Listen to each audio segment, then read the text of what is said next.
Sydney McLaughlin is an American hurdler and sprinter. She won the gold medal at the 2020 Summer Olympics, beating the reigning gold medalist teammate Dalilah Muhammad, who finished second.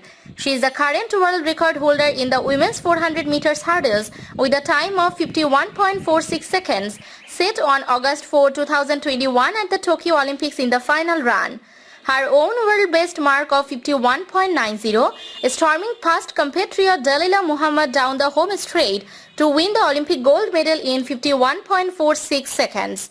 She was the first woman to break 52 seconds in the event when she set the world record of 51.90 at the 2020 USA Olympic trials. McLaughlin beats her own world best with a time of 51.46 seconds.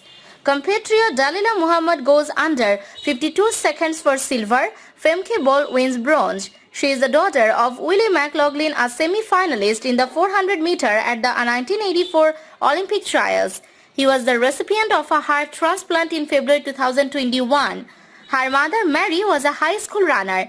McLaughlin took up running at an early age, following brother Taylor and their older sister Morgan.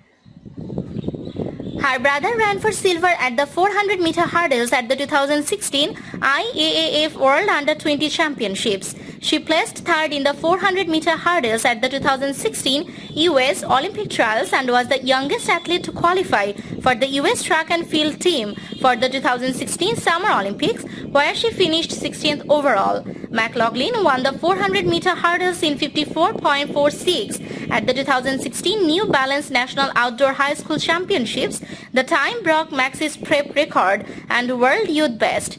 McLaughlin improved her 400 meter hurdles best to 55.28 at the 2015 National Youth Trials. The time was an age 15 world best and ranked second on the all-time world youth list.